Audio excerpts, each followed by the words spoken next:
right, Ruby and Sophia and Mommy. Good morning or afternoon, whenever you're watching this. Here is another story for you to watch. It is a toy Christmas. All right. So, take that, Andy said in Woody's voice. You're spending Christmas in jail. He put Ham, the piggy bank, into an old shoebox with slits cut into the sides. Andy was playing in his room with his toys. In one hand he held Woody the cowboy. In the other hand was Buzz Lightyear the space ranger. You'll be seeing bars for a long, long time, Andy added in Buzz Lightyear's commanding tone. Andy's mother came into the room and sat down on the bed. Andy, I have a surprise for you, she said. You know Christmas is coming up, and this year for your big present, we're going to the Grand Canyon. Andy dropped Woody and Buzz on the floor. He jumped up and down. Hooray, Andy said. That's the best present ever. Can I take Buzz and Woody? He picked up his two favorite toys. I think it's better if you leave them here, his mother said. You'll be so busy, you won't have any time to play. Now come on, we have a lot to get ready to do.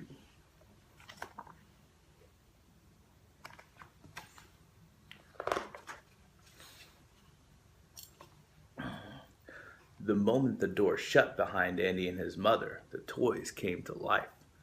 Buzz sat up. Woody straightened his cowboy hat. All right, Rex the dinosaur said as he came out from under the bed. The trip is Andy's big present this year. This means no other toys to take our place.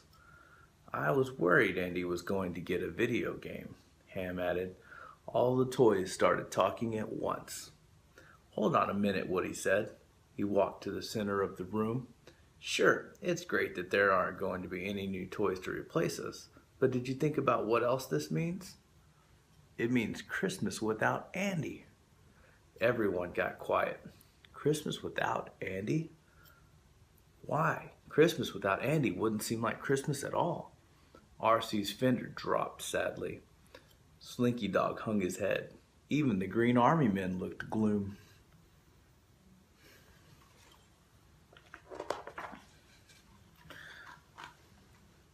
Buzz Lightyear walked over to Woody.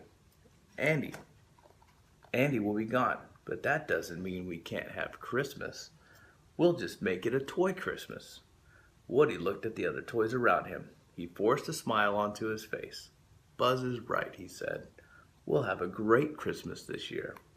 But deep down, Woody knew it couldn't happen. It was true that they could have their own Christmas, but without the kid, who loved them all, it wouldn't be much fun at all. After Andy and his family left on their trip, the toys started getting ready for Christmas. They had a lot to do. They made decorations, practiced singing songs, and looked for presents for each other. Psst, Woody, over here. Jessie hissed loudly. Woody found her hiding behind a stack of books. Look what I found, she said proudly. She held up a red bandana. Why, Jessie, Bullseye has been looking for his bandana for months, Woody said. I know, Jessie grinned. It's going to be a great present for him.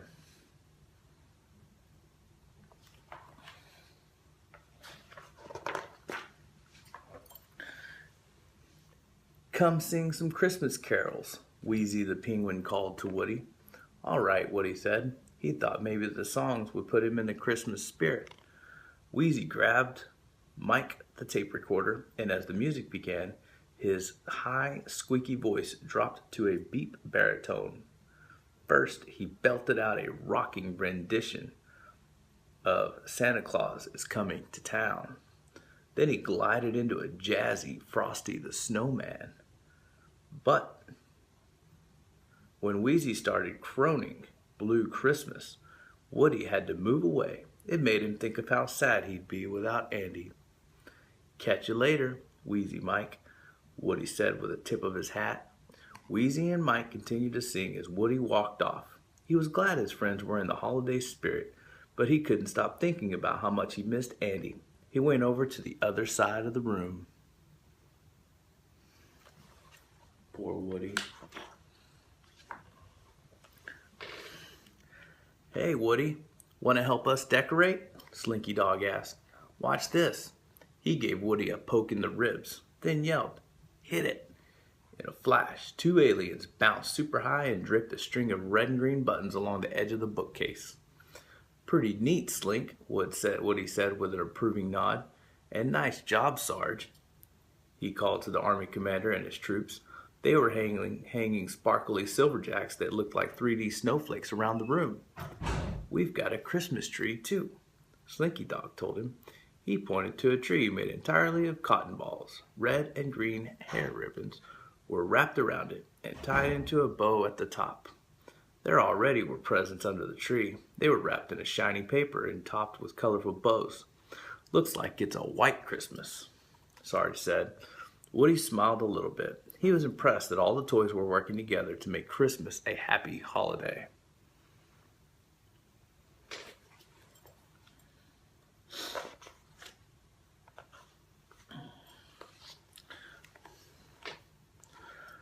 Woody kept track of the days on the calendar in Andy's room.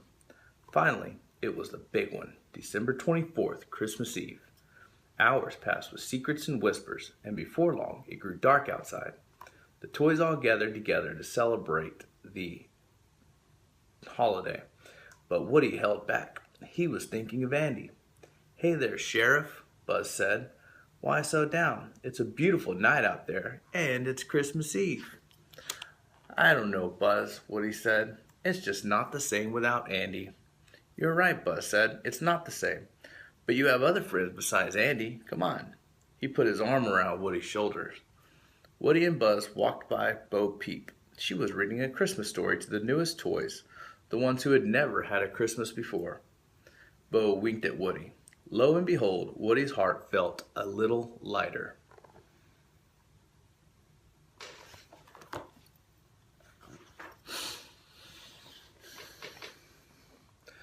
Then Buzz led Woody over to the Christmas tree.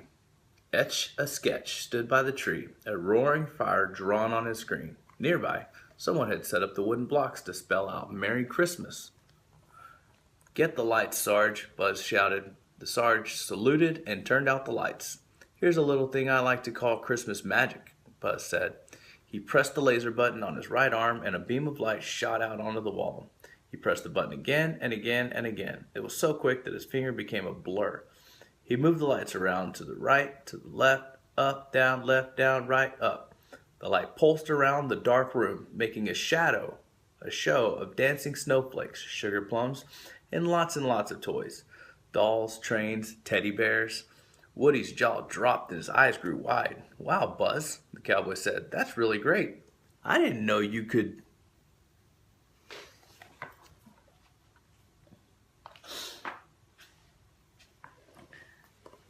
His sentence was cut off by a jolly ho-ho roar as R.C. rolled into the circle. R.C. was decorated to look like a sleigh, and following behind him was Rex with a white cotton beard and a red sock hat. Sorry about the roar, Rex said, even though no one had been scared. Sometimes I forget I'm Santa Claus, not a fierce, bone-crushing, carnivorous dinosaur. Rex went to the Christmas tree. He picked up presents to give to each and every toy. Bullseye was thrilled to have his bandana back. Mr. Spell got brand new batteries. Your speaking was getting a little slow there, Slinky Dog pointed out. Buzz got a Star Command 4-way outer space signal interceptor. His friends had to put it together out of a small cardboard box, some sequins from an old doll dress, and lots of duct tape. Thanks, guys, he said. It's just what I always wanted. One of the dolls gave Jessie a dress. Ham's present was a quarter. Woohoo, he shouted. That's as good as 25 pennies, 5 nickels, 2 dimes, and a nickel. I'm feeling flush. Then Bo Peep pulled Woody over and gave him a big kiss. He turned as red as the Christmas lights. Aw, shucks, Bo, he said.